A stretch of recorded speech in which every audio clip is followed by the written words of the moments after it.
Mais c'était le dessert, c'était l'unique dessert. Mais il y avait de la pastèque, du melon et du fromage en plus. Mais j'en ai rien à foutre, moi, de ta pastèque et de ton melon. Serre-moi un gâteau. T'as cru que c'était un goûter d'anniversaire? Bah non, mais je sais pas, tu fais un dessert quoi. Tu ramènes des paniers de Yoplait, tu fais pas de la pastèque et du melon. Mais c'était l'été. Mais alors, et le barbecue, il était où le barbecue? Non, j'ai quoi au final? Un buffet froid. Un buffet froid. Avec là, la charcute et tout. Ouais, le jambon, il était bon, ouais.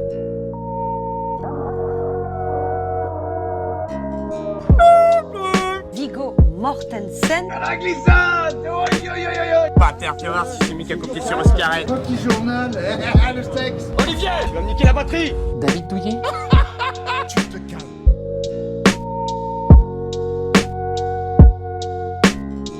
Et bonjour à tous et bienvenue dans ce nouvel épisode du podcast sans nom. Aujourd'hui, je suis dans la très bonne compagnie de deux habitués du podcast. Je pense que c'est tous les deux la troisième fois que vous venez. Voilà, à tous les deux. Aujourd'hui, je suis en compagnie de Camille. Ouais, let's go. Camille qui était déjà venue pour la Musique. et les tatouages. Et on espère que cette fois, elle aura un niveau de son plus élevé que pour les tatouages. Parce qu'on n'entendait pas bien son sujet sur les tatouages. Oui. Oups, Ça va Camille? ça va bien et toi? Ça va super. Et oui, du coup aujourd'hui je suis en compagnie de Camille, mais je suis également en compagnie du parrain de l'émission toujours. Mais oui, il a participé à la toute première. Du coup on a été obligé de le choisir comme parrain. On est en compagnie de Théo. Salutations. Ouais. Ça va bien Théo? Ah bah, du coup, Ça va et toi? Du coup, c'est pas la troisième fois que tu viens. Si. Le tout premier, celui sur Laylo et celui-là. D'accord. Allez. Ok. Il est ardueux. Et aujourd'hui, mesdames et messieurs, c'est un peu particulier parce que pour la toute première fois, Ouais. je ne suis pas co-hosté par Félix et Swan. Aujourd'hui, Félix n'a pas pu venir. Ouais. Voilà, une pensée à lui. Voilà, ça fait bizarre de ne pas enregistrer avec lui pour la première fois. Mais ça n'empêche que je serai co-hosté toujours de manière aussi qualitative parce qu'aujourd'hui, mesdames et messieurs, je suis en compagnie du membre du podcast sans nom. Voilà, j'allais dire troisième, mais ça met une hiérarchie. Je suis en compagnie de Swan, mesdames et messieurs. Ouais. Ça va, Swan? Ouais, ça va et toi? Ça va. Toi, Simon, l'animateur phare du podcast sans nom qui est aussi en notre présence aujourd'hui. Ouais. C'est-à-dire qu'il y a aussi en entreprise. Rien à voir. C'est en alternance. Oui, je suis en alternance. Dans le milieu de l'entreprise. T'aurais dû constituer le podcast en asso, comme ça t'aurais pu t'engager toi-même. Et me prendre un an en alternance au sein du podcast sans nom. Ouais. Mais sauf qu'on gagne pas d'argent. Ouais, mais tu valides ton année, t'es pas dépressif. Alors aujourd'hui, on va parler d'un sujet assez sérieux qu'on a en tête depuis un petit moment. Enfin, je sais que moi, ça faisait partie des premières idées que j'avais quand on a créé le podcast.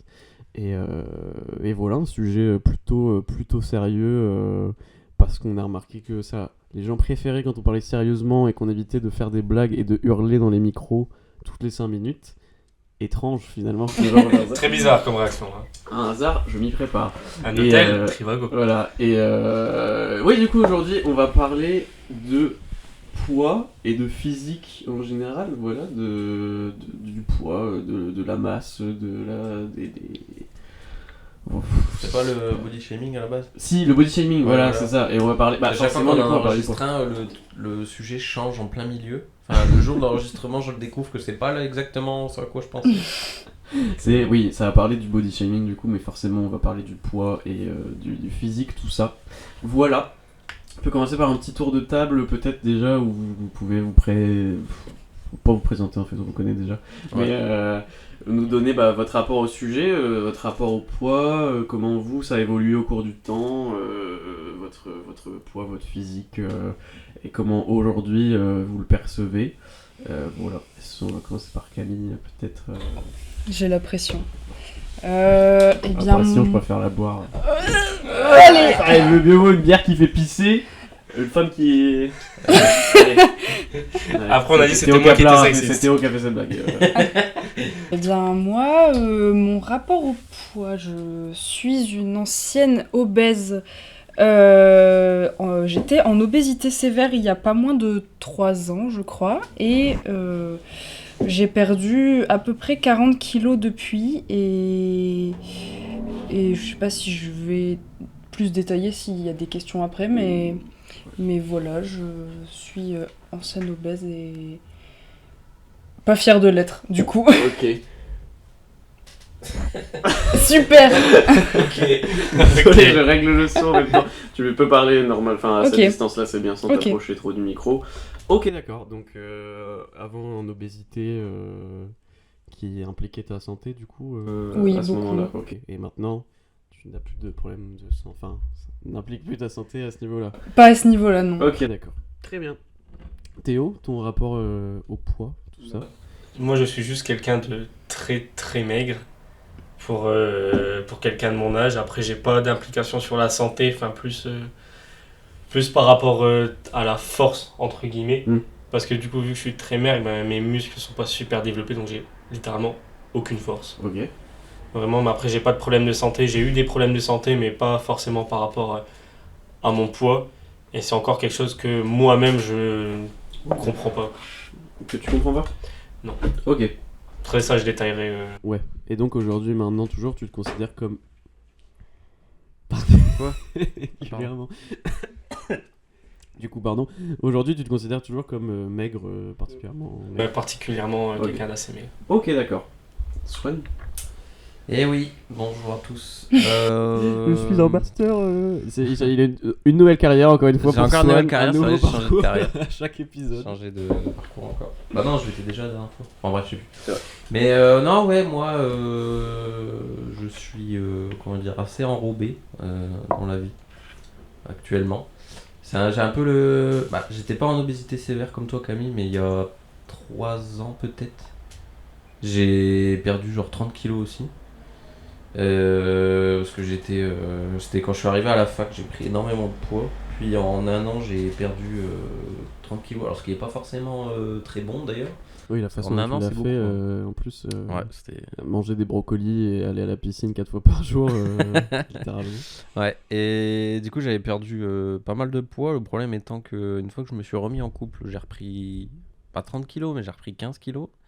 Donc voilà. Ok. Tu penses que le fait de t'être mis en couple a eu un impact Bah, c'est pas une légende, hein, les kilos émotionnels et tout. Ouais. Les kilos émotionnels? Ouais, bah, C'est on quoi appelle les ça comme kilos ça. émotionnels? Bah, c'est quand tu te mets en couple et que tu prends du poids, quoi. Mais Ok. c'est un fait, de toute façon, ça arrive à tout le monde. Ouais. C'est un truc qui est rassurant. Donc, Oui, c'est vrai que je vois beaucoup de choses sur TikTok en ce moment. Apparemment, une relation saine, c'est une relation où tu prends du poiit. Et ça des gens qui se c'est montrent. saine, ça dépend. Ouais. Parce que j'étais pas dans une relation saine avant, c'est là que j'ai pris du poids aussi. Ouais. Ok. Mais, enfin, on en parlera après, mais je pense que oui, effectivement, les sentiments et les émotions ont un impact direct sur le physique. Le cerveau a un impact sur le physique, au final, je pense. Ok, d'accord. Et toi? Merci. Et toi, Simon? Bah du coup moi j'ai été avant quand j'ai toujours été très très maigre, vraiment au collège, lycée, j'étais vraiment maigre, ouais voilà, très maigre, je sais pas comment le dire autrement, mais ouais, vraiment très très fin, tu pouvais faire le tour de mon bras avec les doigts, quoi, vraiment. Enfin, j'ai toujours été maigre et du coup pareil, forcément pas des muscles très développés quand t'es maigre, donc pas beaucoup de force, un physique pas assez fragile, on va dire. Je me suis déboîté l'épaule, tout ça, assez facilement. Et je me blessais facilement parce que j'avais pas de muscles pour supporter, on va dire, protéger mon corps, quoi. Donc vraiment très très maigre. Et pendant le premier confinement, je me suis mis au sport et ça a été assez radical comme changement. Parce que j'ai pris du muscle de fou d'un seul coup. Enfin, Camille, tu me connaissais bien avant. Quand on était meilleurs potes et tout, Ouais. il y a longtemps. En CM2, on l'a déjà raconté. Oui, on l'a déjà raconté. Ok. Ouais. Hein? Dans le podcast sur les tatouages, ouais. Ok. Ok, allez. Ouais, non, mais du coup, j'étais très maigre et j'ai pris d'un seul coup beaucoup de muscles, ce qui n'est pas forcément une bonne chose non plus. Parce que j'ai pris du poids, mais du poids en muscles, mais de manière très très soudaine et très très. Je faisais Insanity, enfin je suis passé de pas faire de sport et de tout maigre à faire Insanity le matin, une séance de sport l'après-midi tous les jours sans repos et manger, vraiment changer drastiquement mon alimentation. J'ai fait ça pendant le confinement et à la sortie du confinement j'avais pris beaucoup de muscles et maintenant je suis pas musclé, mais je suis quand même plus aussi maigre qu'avant et j'ai quand même, j'essaye de maintenir un niveau de muscle quand même assez minimum, quoi, on va dire. Voilà, je suis plus du tout. J'ai été très maigre et maintenant je suis plus musclé qu'avant. Voilà, je sais pas dire. Je vais dire, je suis normal. J'ai niqué tout le concept. Ouais. Super. Maintenant, j'ai le vrai bon poids en fait. Voilà, je suis pas gros et je suis pas tout maigre. Non, maintenant je suis, on va dire, dans la moyenne des gens de mon âge et de ma taille pour le poids. Je suis dans la courbe de mon carnet de santé. On va dire, voilà. Un beau gosse. Hein ? Un beau gosse, quoi. Voilà, c'est ça. Je peux mourir maintenant. J'aurais atteint mon objectif. Je pense que je vais rebondir tout de suite sur ce que tu disais, Swan. Tu parlais des kilos émotionnels, tout ça. Est-ce que vous pensez que l'état mental, selon, enfin, maintenant ou dans votre passé, dans la façon dont ça a évolué de manière générale, est-ce que vous pensez que l'état émotionnel d'une personne va avoir un impact sur son physique et que selon la façon dont on se sent, va avoir un impact sur notre apparence physique et notamment du coup sur le poids? Voilà, et inversement, est-ce que aussi, enfin, on va plutôt être dans ce sens-là pour l'instant, on parlera du reste après. Mais voilà, est-ce que vous pensez que le mental a un impact sur le corps et sur le poids? Commencez par Théo cette fois-ci. Qu'est-ce que tu en penses? À mon avis, ouais, ça doit Pardon. Il doit y avoir quand même un impact sur le mental par rapport au physique, rien que si t'arrive un truc, la légende entre guillemets, que quand t'es triste, tu te mets plus souvent à bouffer. Je pense que ça doit avoir un gros rapport aussi. Ouais. Et pourquoi pourquoi vous pensez que quand quelqu'un est triste, il va plus manger que quand ça va, enfin, ou plus manger Parce que c'est un truc qui est rassurant. C'est un refuge. Ouais, c'est un refuge. Ça dépend de la relation que t'as avec la nourriture en fait depuis le début. Ouais. Enfin, c'est pas forcément pendant ton. Si t'es triste ou quoi, c'est juste depuis que t'es petit, la relation que t'as avec la nourriture et, Mais c'est vrai que si quand t'es petit, comment tu gères tes justement, émotions, ouais. Oui, c'est sûr que, je l'ai vu personnellement. Après, vous pourrez partager votre expérience, mais je sais que moi, quand j'étais jeune, j'avais un de mes meilleurs potes, Rémi, qui a déjà participé au podcast. Pour lui, la bouffe, c'était un vrai truc. Genre, vraiment, il aimait manger. Encore maintenant, il aimait manger et tout. Et lui aussi, il a eu il était un peu enveloppé aussi quand on était jeune, quoi. Alors que moi, j'ai toujours été très maigre. Et c'est vrai que je voyais cette différence où lui, manger, c'était super important. Il fallait toujours qu'il mange des bons trucs et tout machin. Et puis, il aimait manger. Moi, je m'en battais les couilles. Enfin, je m'en suis toujours un peu battu les couilles. Genre, pour moi, je mange parce qu'il faut manger, quoi. Je cherche pas à me faire à ce que le repas soit un moment de fou furieux. Forcément, je suis pas un épicurien sur ce point. Non, j'allais dire, on avait déjà eu une discussion là-dessus où moi je trouve ça super triste de pas aimer manger en fait. Enfin, c'est pas que j'aime pas, mais je suis pas épicurien man, tu vois, mais manger parce qu'il faut manger, c'est triste de ouf. Parce que là, tu manges des graines de sapin et des pignons de pain tous les jours, quoi. Je remarque en grandissant que si j'ai passé une journée de merde et tout, où c'était stressant, où c'était fatigant et tout, etc. C'est vrai que quand je rentre chez moi, j'ai envie de bouffer un truc sucré et un truc gras ou un truc. C'est vrai qu'il y a quelque chose de réconfortant. Enfin, je sais que quand je travaillais au centre aéré, en rentrant, j'avais pas envie de goûter des flocons d'avoine et une pomme. J'avais envie de manger des tartines de Nutella et tout, et de bouffer comme un gros sac. Ouais, c'est ça, moi, ça pas bon terme utilisé. de bouffer un truc de bout. Ça m'arrive aussi la même chose les 2 années précédentes où pareil, le mercredi je faisais du 8h30 17h non-stop. Le soir j'avais pas envie de manger une salade, truc comme ça, je me commandais un gros KFC et je mangeais parce que c'était réconfortant, ça faisait plaisir. Ouais, c'est ça, t'as un truc de réconfort. Du coup, je sais pas toi ce que t'en penses, Swan, de tout ça. C'est quoi la question de base? Parce que l'impact du moral et de notre état émotionnel sur notre je l'ai façon dit, de manger et sur le poids qu'on va avoir.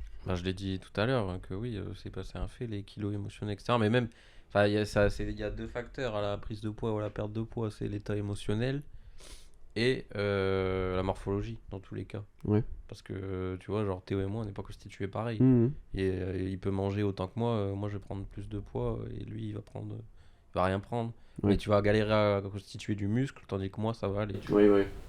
Là, c'est, comme tu dis, c'est chacun sa morpho. Ouais, bah c'est pour ça aussi. Il y a les 2 qui jouent dans tous les cas. Après, ça dépend Je pense qu'il doit y avoir une question de pourcentage. En mode, ta morphologie, elle passe avant ton état émotionnel. Ouais. Et l'état émotionnel, il passe avant la morphologie. Par exemple, je connais une meuf qui... Alors attends, je sais plus. C'était une meuf avec qui j'étais au lycée. Enfin, elle avait 2 ans de moins que moi. Elle était hyper fit à l'époque du lycée. Et elle a fait une dépression pendant ses études, là. Elle a pris énormément de poids, tu vois. Ouais. Donc c'est que ça joue énormément. Ouais. Et à l'inverse, je pense qu'il y a des moments, enfin, je sais qu'il y a des moments dans ma vie où j'étais pas au top et tout machin, j'étais très stressé et au contraire, moi j'avais pas faim du tout, ça me coupait l'appétit quoi, genre une boule dans la gorge et tout, t'as pas envie de manger. Et je perdais beaucoup de poids pendant ces périodes quoi. Enfin, les périodes où j'étais plus mec, c'est les périodes soit où j'étais déprimé, soit où je me surmenais un peu parce que je travaillais de fou et j'étais plus maigre, mais j'étais épuisé quoi. Genre ça se voyait et puis même de visage et tout, je maigrissais. Et c'est assez marrant, ça on en parlera après, mais il y avait un truc de...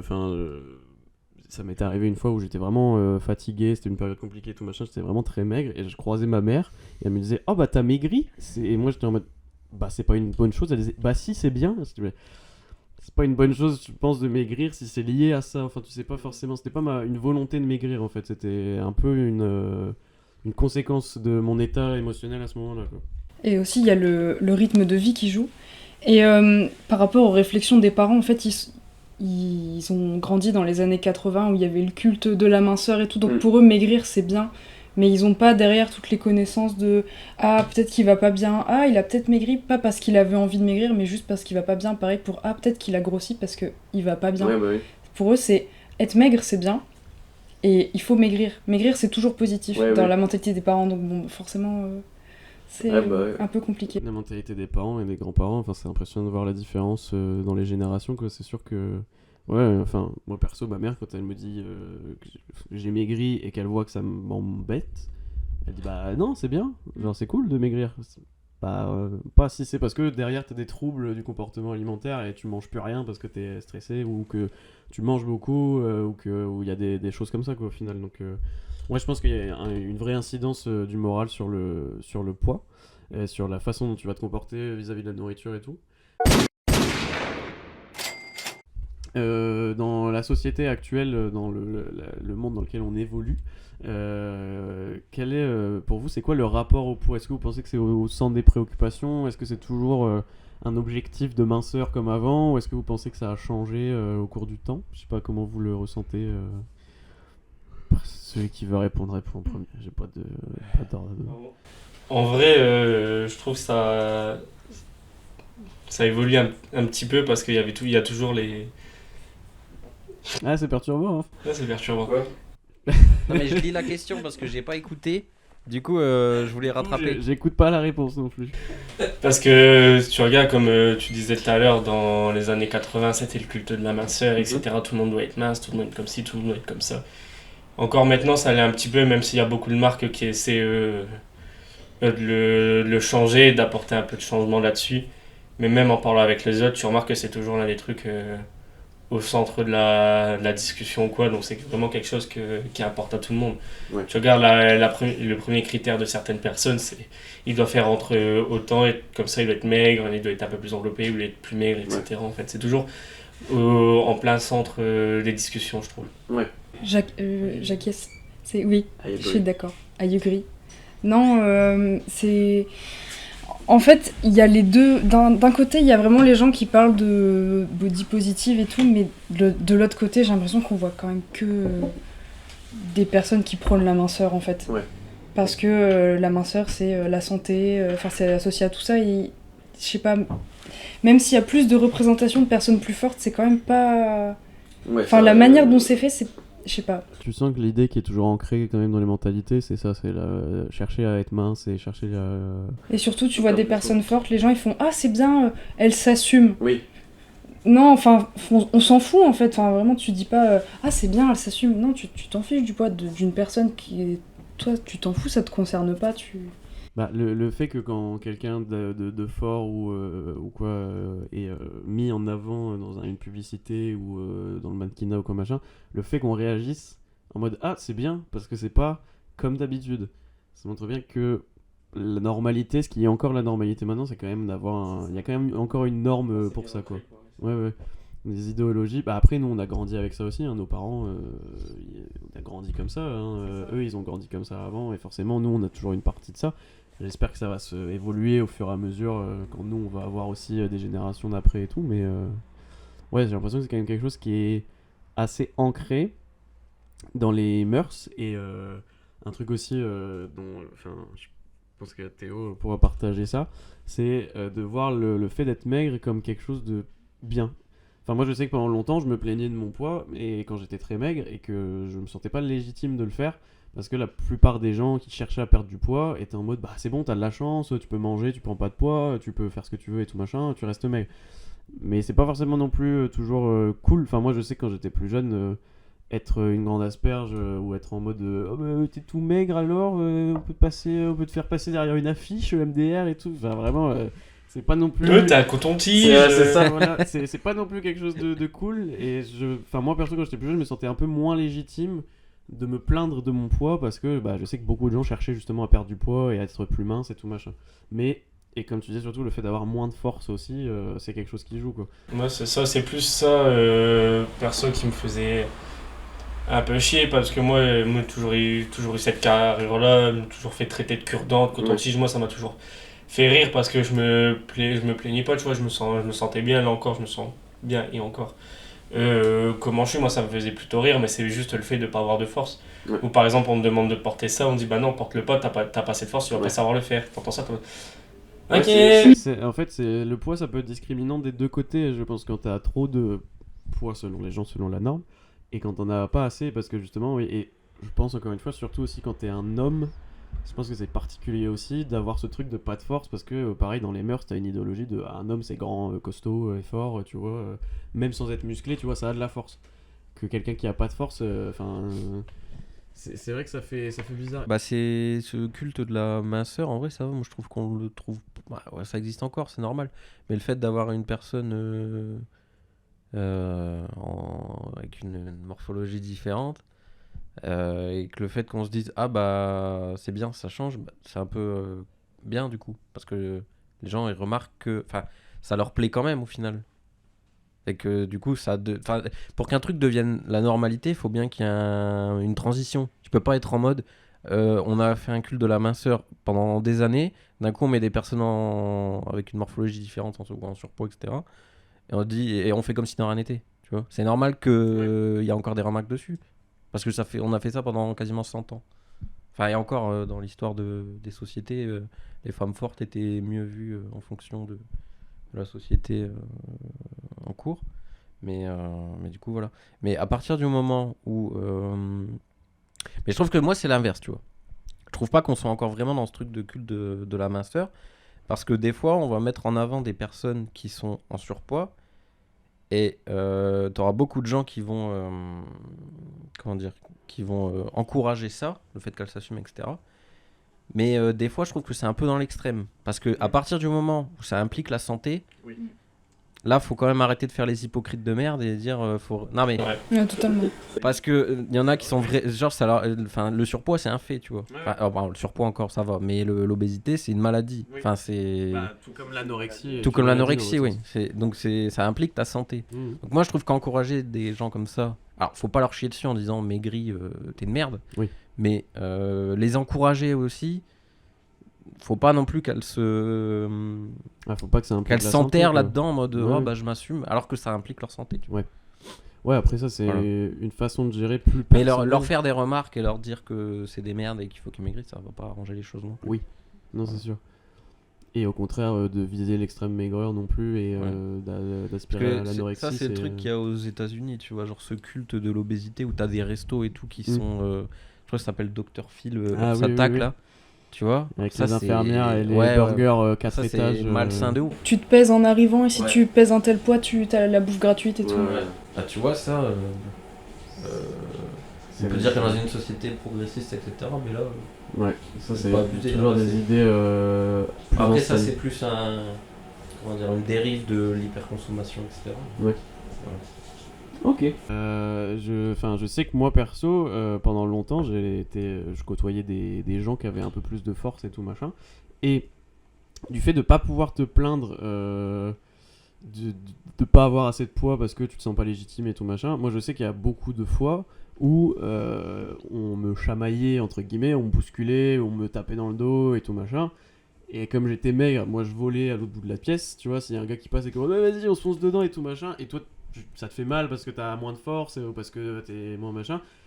Bah, je trouve qu'il y a un décalage parce que le gars qui te fait ça, il pense pas forcément à mal, tu vois, il fait ça pour, pour rigoler ou quoi machin, mais toi tu le prends pas de la même façon, enfin, c'est pas de la façon dont les gens vont prendre les choses en fait. Voilà, je veux juste rajouter ça, que t'as une idéologie de. Tu n'oses pas en parler en fait, tu n'oses pas dire que ne pas avoir de force, ne pas avoir assez de poids et tout machin peut être aussi un problème. Quelque chose qui change maintenant. On voit aussi beaucoup de plus en plus de cas de personnes anorexiques, problématiques, et dont certaines pour ce truc de modèle, de chercher de la minceur et tout, et vraiment de viser la minceur extrême. Donc ouais, je suis d'accord. Je pense qu'il faut effectivement tendre à ce que chacun s'accepte comme il est, et chacun ait un poids qu'il regarde, quoi, qu'il n'y ait pas de normes à viser pour se sentir bien au sein de la société, tant que ça n'engage pas la santé.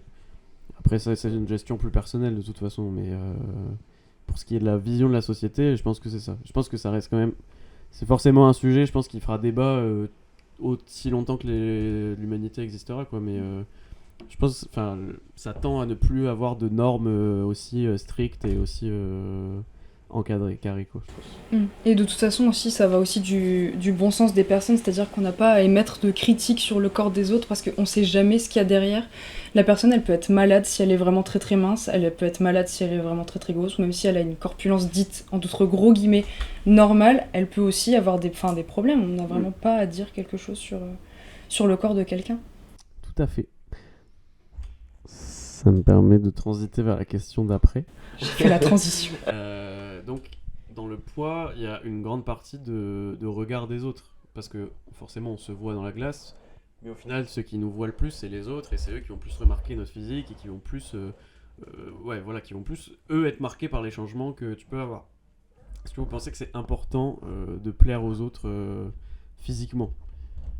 Est-ce que vous pensez que c'est important de... Ouais, est-ce que l'avis des autres sur votre physique et sur votre poids est quelque chose qui va compter ou pas ?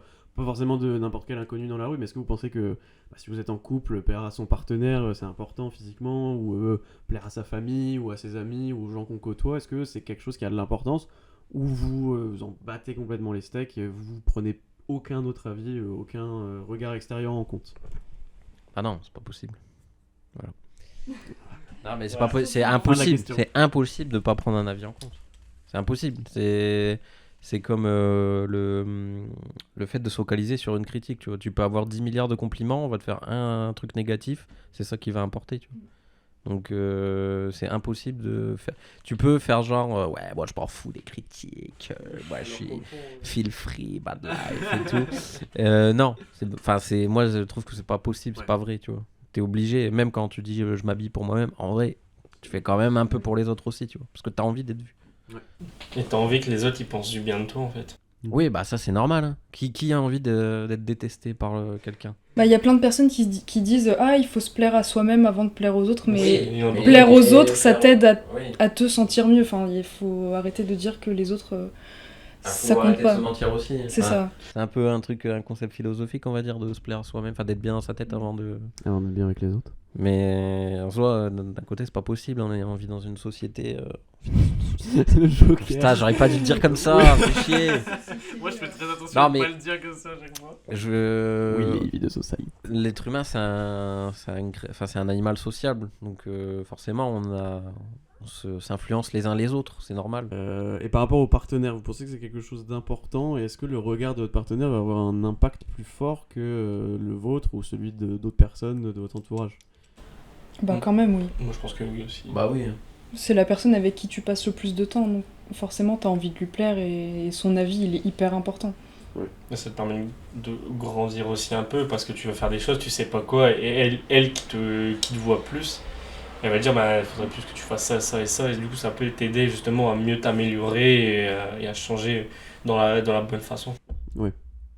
Oui, puis ça t'apporte un regard extérieur qui en général...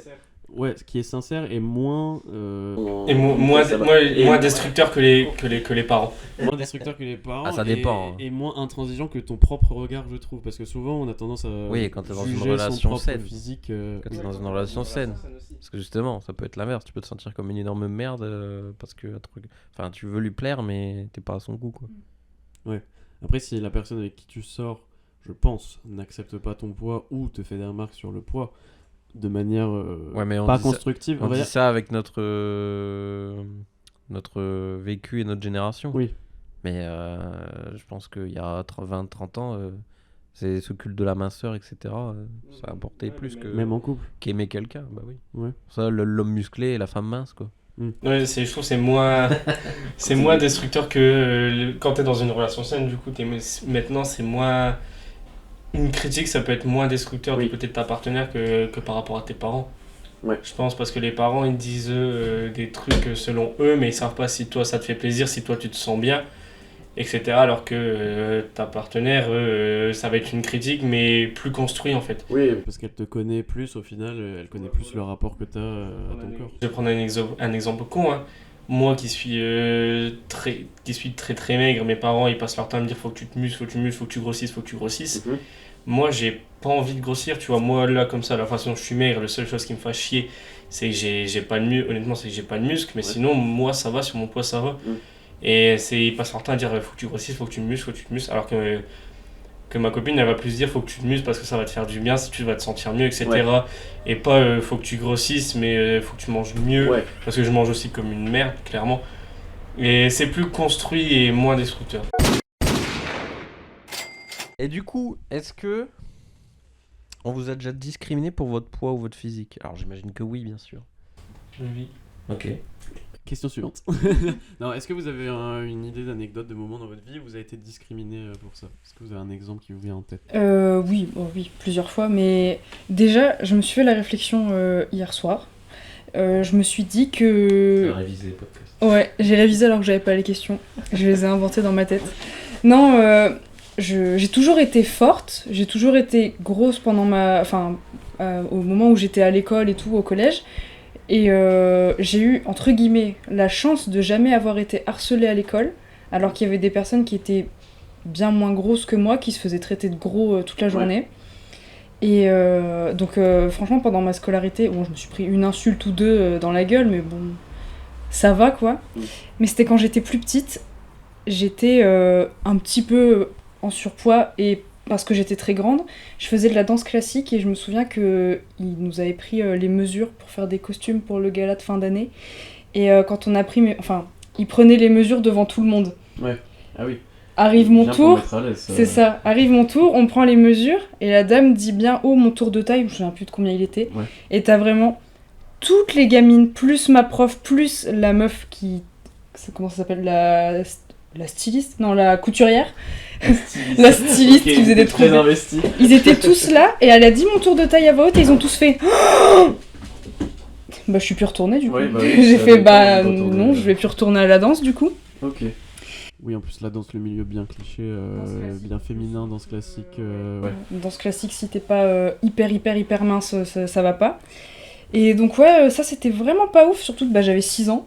Ouais. Donc c'est vraiment pas cool.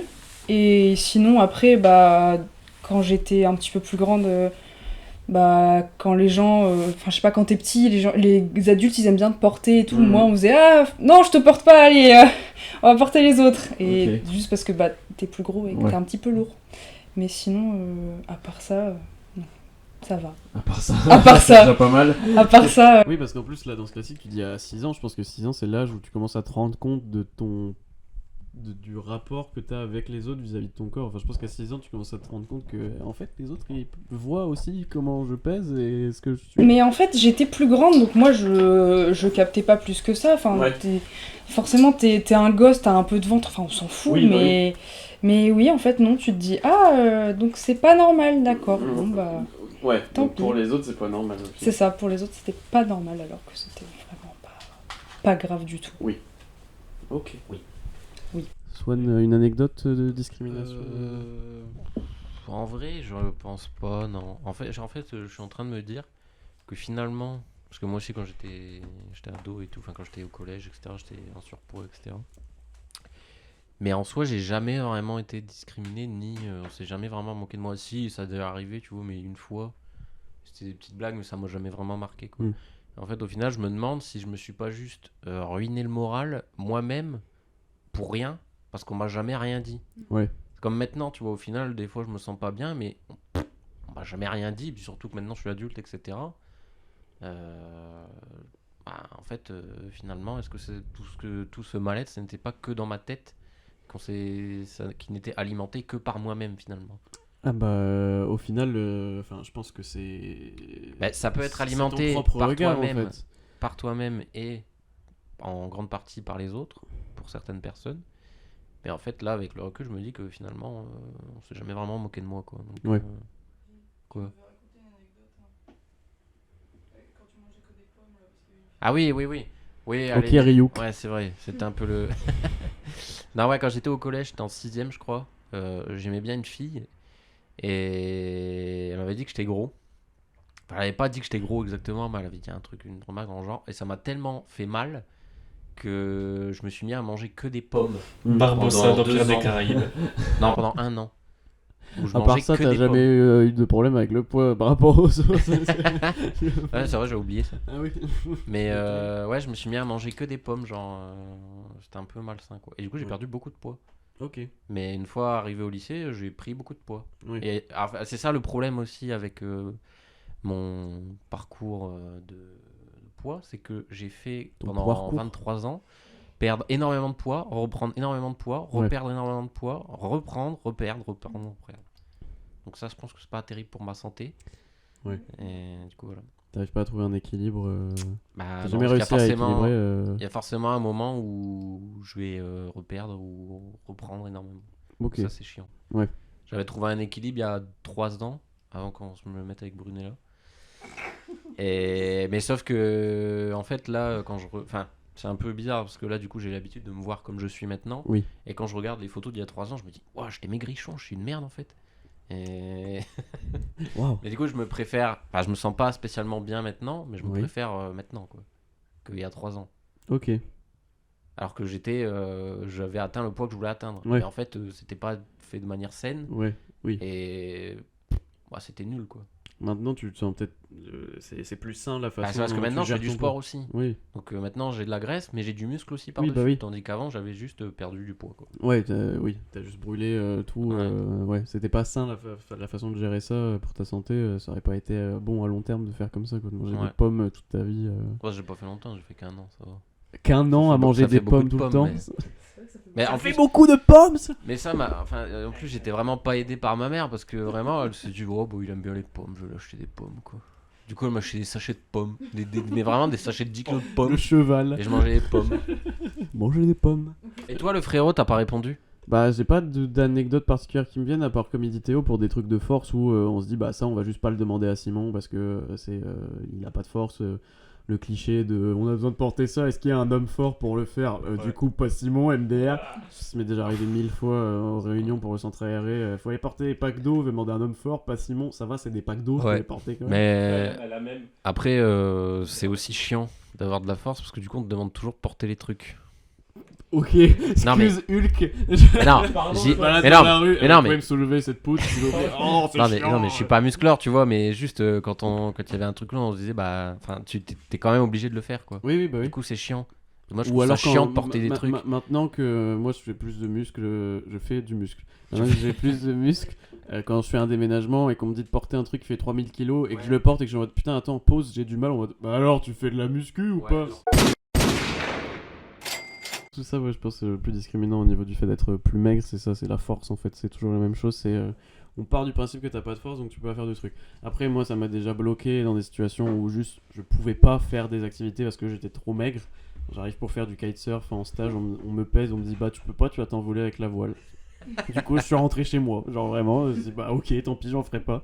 Ou pour être pris dans un club de sport où les gars en font déjà depuis plusieurs années et moi ils me disent que j'aurais pas assez de force par rapport aux autres et du coup je suis pas pris dans le club de sport.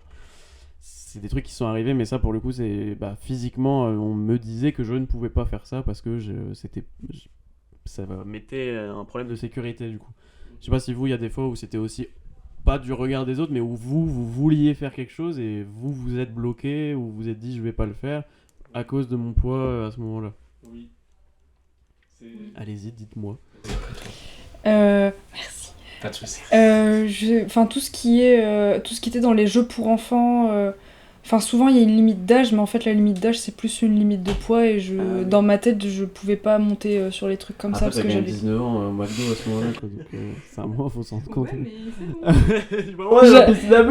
J'avais envie d'aller dedans. Le toboggan, il est Non, ouais, ok. Mais oui, dans ma tête je disais non, je peux pas, ou même quand t'es petit, t'aimes bien grimper dans les arbres, je me disais bah l'arbre il va se casser si je vais dessus.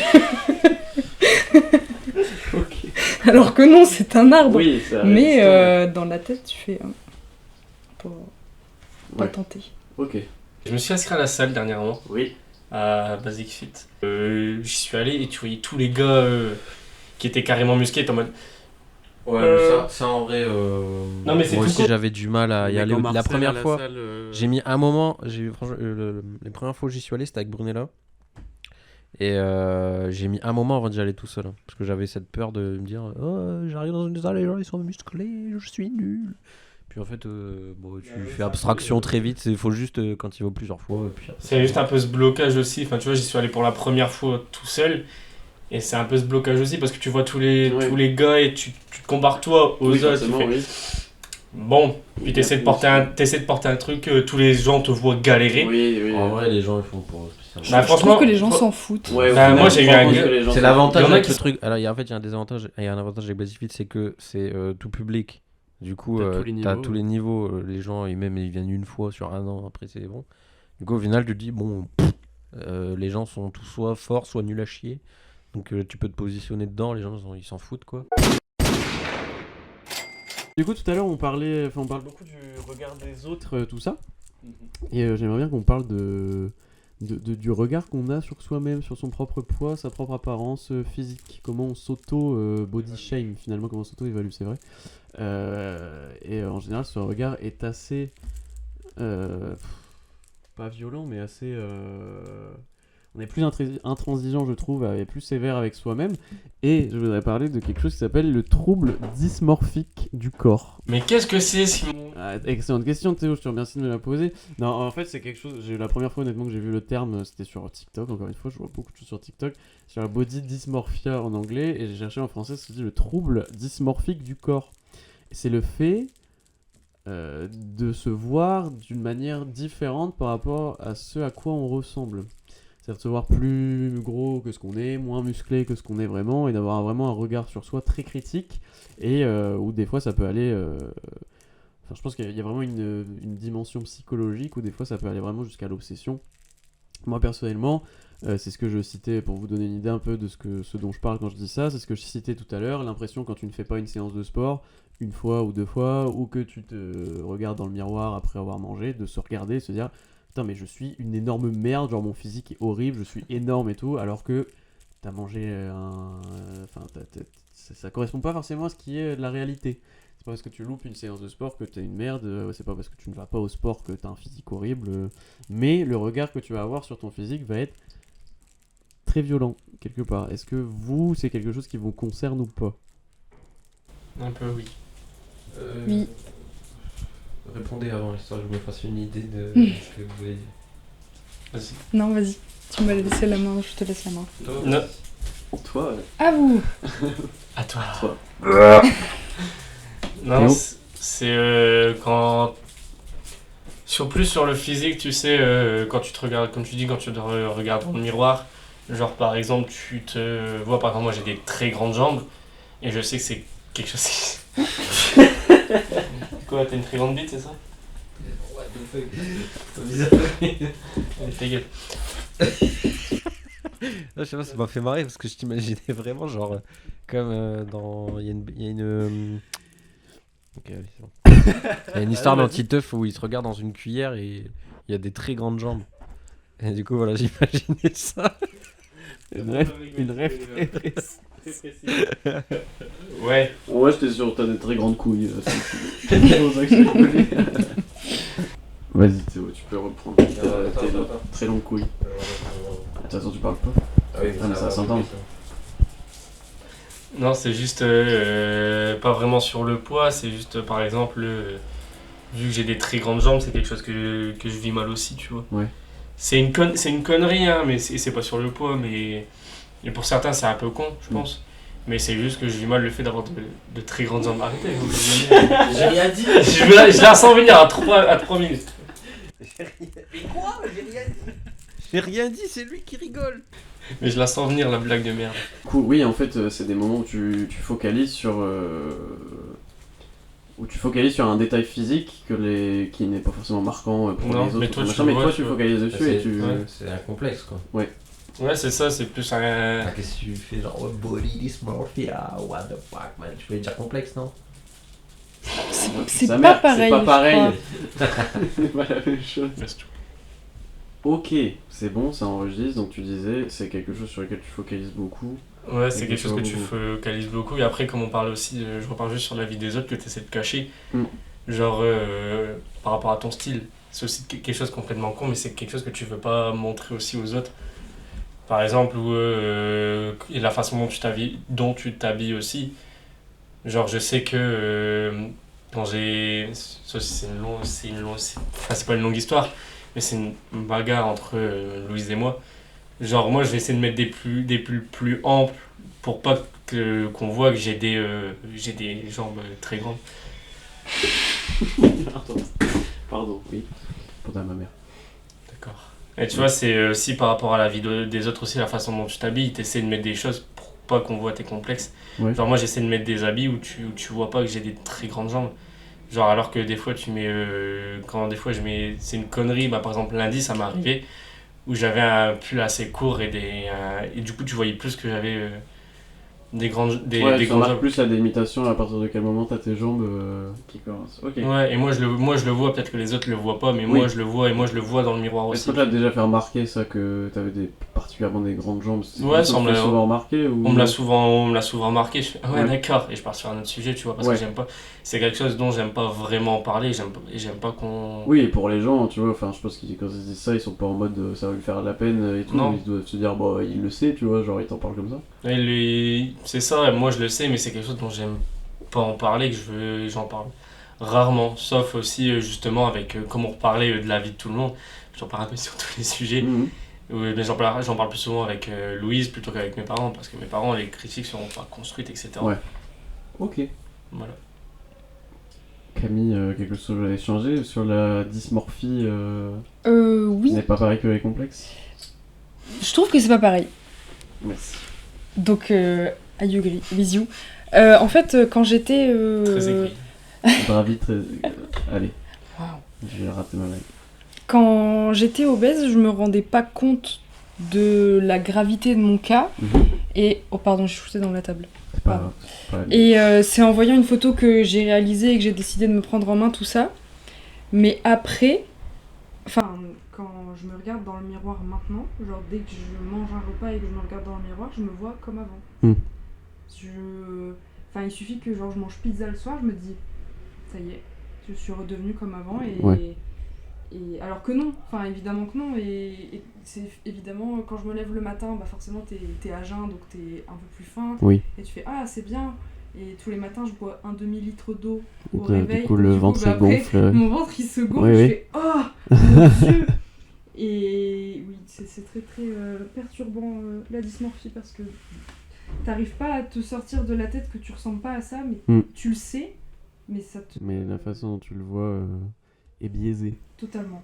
C'est trop bizarre. Parce que c'est quelque chose qui te fait peur de redevenir comme tu étais avant, enfin pour retrouver ton poids d'avant, c'est quelque chose qui te Oui. fait peur. Oui, totalement. C'est. Bah pour ma santé déjà, mais Oui. après, c'est pas moi quoi. Enfin après, je sais que j'ai perdu beaucoup et quand j'étais au minimum de mon poids, je me reconnaissais pas non plus. Ouais. Donc, pareil, dysmorphie encore, je me voyais je me voyais pas comme j'étais avant, Ouais. mais je me voyais plus grosse parce que je voulais pas être aussi mince que je l'étais. Oui, ok. C'est compliqué.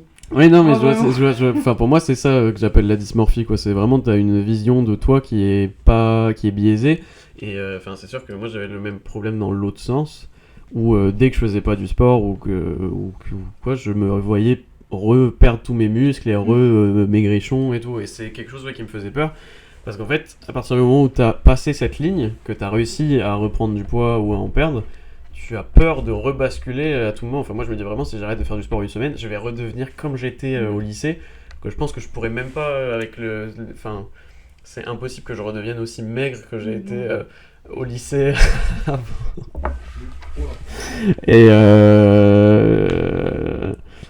Et pour moi, c'est ça, la dysmorphie. Et c'est ça dès que je module un peu mon poids, j'ai peur de redevenir aussi maigre qu'avant et de perdre tous les muscles que j'ai et de plus avoir de force du tout, quoi. Et c'est un truc où j'ai pas du tout envie de le faire. Et je trouve que c'est quelque chose que t'as pas forcément quand tu te mets à la muscu et tout, parce que tu vois tout le monde qui est en mode ouais, mais c'est trop bien, faites la muscu, je vais perdre du poids ou je vais prendre du muscle et tout, mais t'as pas derrière tout le regard que du coup t'as sur toi-même et toute cette intransigeance, je trouve, où si tu fais pas de sport ou si tu changes un peu ton alimentation, si tu te fais un peu plaisir, ça va te ruiner la gueule et tu vas t'en vouloir. Surtout ça aussi, c'est que moi du coup après je m'en veux, quoi. Dans ces cas-là, je me dis j'ai pas eu la force mentale de faire ça, et voilà, maintenant le résultat, je suis redevenu comme avant. Je sais pas, Swan, du coup, si ça te parle un peu plus. Bah moi c'est chiant parce que comme j'ai eu des variations de poids différentes, c'est vrai que quand il y a 3 ans j'ai perdu pas mal de poids, j'étais obsédé par ça, c'était très chiant parce que je me disais je vais rebasculer là-dedans, c'est chiant. Oui. Ce qui est le cas du coup maintenant, mais ce qui me fout vraiment le seum, c'est pas que je me vois comme comme toi. J'allais te dire un truc horrible, je me souviens plus de ton prénom, je suis un connard de merde. J'ai hésité, hein. Je suis vraiment une merde. Du coup, Camille, Oh là là. je suis vraiment une merde. Super, troisième podcast. Où toi, tu te vois comme avant. Moi, c'est que je suis redevenu comme avant. Donc, ce qui est encore, c'est quand même très frustrant. Bon, là, j'ai pris du muscle et tout, mais et du coup, c'est encore plus frustrant, je pense, d'être retombé dans ce que tu voulais ne plus être, que t'imaginer que tu l'es. Ouais. Que tu l'es encore. Que tu l'es encore, voilà. Vas-y, Théo. Je sais pas si ça compte comme de la dysmorphie. Dysmorphie, Pardon. Eddie Murphy. Mais J'ai vomi. le regard que tu as sur toi-même, genre par exemple, moi je sais quand je me regarde dans la glace, je me dis putain mais j'ai grossi en fait, alors que pas du tout. Je sais pas. Ouais, c'est ça. Tu vois, genre j'avais pas si t'as rentré dedans, mais genre quand je me regarde et que je regarde mon ventre, je fais putain mais j'ai grossi en fait, je suis devenu gros, alors que non, pas du tout. Parce que c'est ce que je me disais, parce que j'ai tellement eu l'habitude de me voir très fin, très maigre, etc. que C'est que pas dès toi, qu'il y a quand tu prends du poids. quand je prends un petit peu de poids, je me dis putain j'ai grossi. Et Ouais. puis pareil, la dernière fois quand ma soeur elle m'arrive, elle fait putain mais t'as grossi en fait. Je dis bah non, c'est pas gentil. Oui, c'est pas chose. Je fais bah non. Non c'est pas vrai, j'ai pas grossi, alors que quand je me regarde, je fais putain mais j'ai grossi en fait. Ouais. Et Ouais, du coup c'est un regard assez différent et complètement con, parce que je sais que c'est faux. Bah, en soi, si tu prends ça de manière très rationnelle, t'as encore de la marge avant d'être obèse ou d'avoir vraiment trop d'être en surpoids, quoi. T'as vraiment de la marge, mais étant donné que t'as un modèle déjà assez bas et que t'as pas envie d'en bouger, le moindre kilo que tu vas prendre ou perdre, ça va dans ta tête, ça va prendre des proportions exagérées par rapport à ce que c'est, quoi. Parce que t'as pas envie de trop bouger au final. J'en suis pas fier non plus, mais mon dos, on voit très bien ma colonne vertébrale. Ouais. Et c'est déjà arrivé qu'on vient de me dire en mode tu manges assez chez toi? Ouais. Je dis bah oui. Ouais, forcément, c'est un truc qui va marquer, qui va frapper les gens, et tu te doutes que les gens ils vont le percevoir, quoi. Ouais, c'est ça, genre t'es moche, t'as ça, t'es pas normal. Bon, après, t'es moche, c'est quelqu'un dit ça, c'est Non mais c'est vrai, hein. C'est vrai. t'es moche. Et oui, on va passer aux recommandations culturelles. Je suis Jean-Pierre Pernaut, bonsoir. On peut commencer par Simon pour une fois. Je suis pas habitué. Alors, ça fait longtemps qu'il est sur Disney+, je conseille The Greatest Showman. Je crois que tu l'as déjà vu aussi, Brunella. Et c'est un bon film, c'est pas un chef-d'œuvre, j'ai pas été transcendé, mais il est cool, il est sympa à regarder, il est assez feel good comme on dit. Il y a Hugh Jackman dedans, donc ça fait plaisir. Et voilà, je le conseille. Et je conseille également le film... Je pense pas l'avoir déjà conseillé. Je vous conseille le film Hérédité si vous aimez les films d'horreur. Voilà, que c'est un film que j'ai regardé avec Swan et Brunella, qui est un film d'horreur. Je ne suis pas fan de films d'horreur, mais celui-là je l'ai beaucoup aimé parce que je trouve le scénario très cool. Il fait peur, mais c'est pas à base de jumpscare toutes les 5 minutes, juste pour dire de faire peur, quoi. Voilà, je trouve la réal excellente, les acteurs très bons et le scénario très intéressant. Et j'ai frissonné devant ce film que j'ai beaucoup apprécié. Je vous le conseille si vous aimez ce style, ou même si vous aimez pas. Ça reste un concept très intéressant. Voilà, je passe la main à Camille. À Camille. Moi, j'ai 2 films à recommander. Pour aller avec Hérédité, il y a le film Don't Worry Darling qui est sorti au cinéma et c'était pas mal. C'est un peu le même style, c'est un thriller un peu psychologique et c'est plutôt sympa. Et aussi, comme on est au mois d'octobre et que c'est le mois de l'Halloween, je recommande Hocus Pocus, qui est un très vieux film d'Halloween, mais je le trouve très très bien. Voilà. On a regardé le 2 hier. Il est pas ouf. Non. Ouais. Mais le 1, il est bien. Ouais, le 1, il est mieux. Alors moi, mes recommandations, je regarde pas beaucoup de films parce que je reste toujours sur la même chose. Mais par contre, L'étrange Noël de Monsieur Jack. Oui. Pardon. This is Halloween. Allez, ouais, je suis d'accord. C'est un de mes films préférés. J'adore ce film. Après, je vais peut-être en musique. Tous les jeunes entre guillemets rappeurs d'échelon. Ah, Je pense Charles BDL, Rafale et tous les gens comme ça, je trouve, parce qu'ils sont très bien. ça dit quoi? Après, il y avait Charles Aznavour. Ouais. Un autre rappeur aussi qui est intéressant, c'est Slade. Qui est qui est assez intéressant à écouter, qui est posé. Ok. Je trouve ça un peu Composé. T'as un son de lui qu'on pourrait écouter si on veut découvrir cet artiste? Portrait 5. Très bien. Portrait 5 de Portrait Slade. 5, sommet, échec. Ok. C'est un peu des... En fait, il fait... Tu sais, t'as des portraits 1, portrait 2. Oui. Ça, mais moi, je conseille... mon préféré, c'est le 5. J'aime beaucoup le 5. Et après, en dernière reco, ça sera Jean Burbigo. Je l'ai écouté il n'y a pas si longtemps. Et intéressant. Ok. C'est un artiste de quoi? C'est un rappeur et de l'entourage, tu sais, Jazzy Ah, Bass, oui, ok, ouais. etc. Un peu à la même... Alpha One, un peu à la même sauce. Ok, d'accord. Voilà, c'est tout pour moi. Ok, Swan. Ok. Moi j'en ai 2 qui viennent en tête. C'est un manga de ce qui s'appelle Ikigami, Préavis de mort, qui est un manga sur une société moderne, la société japonaise, qui a vu passer une loi qui s'appelle la loi de prospérité nationale, et qui consiste à comment dire, à injecter dans chaque enfant une sorte de puce ou de sérum qui les fera mourir entre 18 et 24 ans. Sauf que c'est complètement aléatoire. Et en fait, c'est une loi qui vise à préserver la prospérité nationale. Et c'est un super manga qui est vraiment très très dur à lire pour le coup, parce qu'il y a des moments... En fait, tu suis un personnage qui a pour but de délivrer l'ikigami. Donc, il se rend chez les gens pour leur donner leur préavis de mort. Et ils ont ensuite 24 heures. Il leur reste 24 heures avant de mourir d'une crise cardiaque. Et du coup, on va se focaliser sur ce personnage qui va délivrer les ikigami, qui remet cette loi en question, qui remet son travail en question et sur ce que cette loi apporte au monde et à la société. Et aussi, on aura un passage sur chaque personne qui aura délivré l'ikigami et voir leurs derniers instants. Et souvent, du coup, là, pour l'instant, je suis au tome 4, je crois, il n'y en a pas énormément. Et c'est hyper dur, c'est hyper touchant. Et il y a des moments où j'étais vraiment pas bien parce que tu vois leurs derniers instants. C'est des histoires assez différentes. Donc la première histoire que tu lis, c'est un mec qui a été... le phénomène des les hikikomori, je crois. Les mecs qui vivent chez leurs darons jusqu'à 40-50 ans, mais au Japon, et qui restent enfermés dans leur chambre. Une sorte de malaise social. Et donc on se concentre sur lui qui reçoit l'ikigami et qui se dit que c'est absolument pas juste et qui va aller se venger de ses harceleurs au lycée. Donc tu le verras aller tuer les mecs qui le harcelaient, aller violer la femme qu'il aimait, etc. Donc c'est horrible. Mais c'est pas que ça. Hein. C'est pas Oui. que ça. C'est la première histoire, donc c'est pour ça que ça commence là-dessus.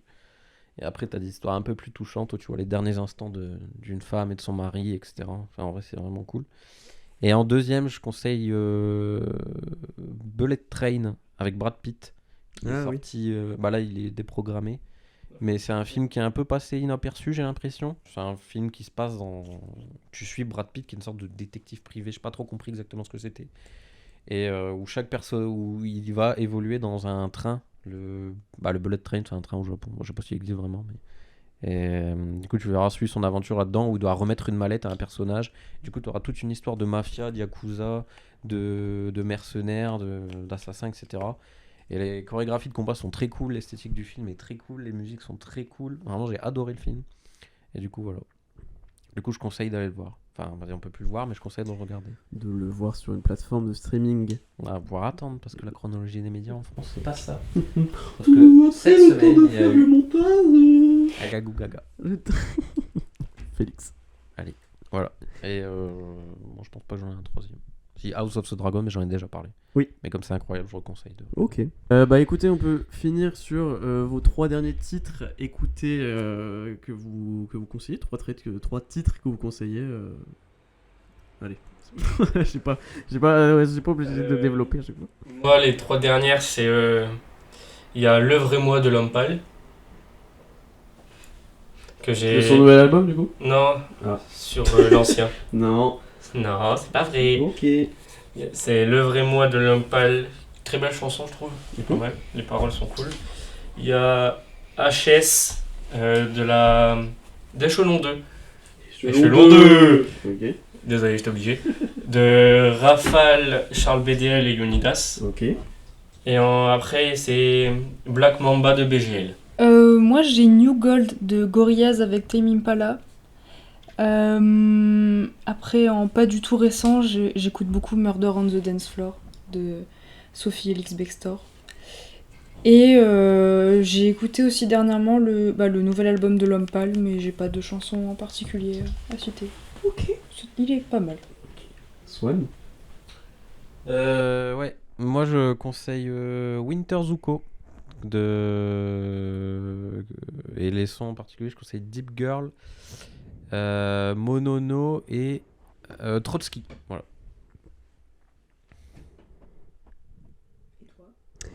Ok. Moi, écoutez, je vous conseille le nouveau morceau de Maneskin, The Loneliest, qui est sorti il y a quelques jours. Et Maneskin, je suis pas spécialement fan, mais j'aime beaucoup ce que le groupe représente en termes de rock maintenant. Et The Loneliest est un très bon morceau pour déprimer.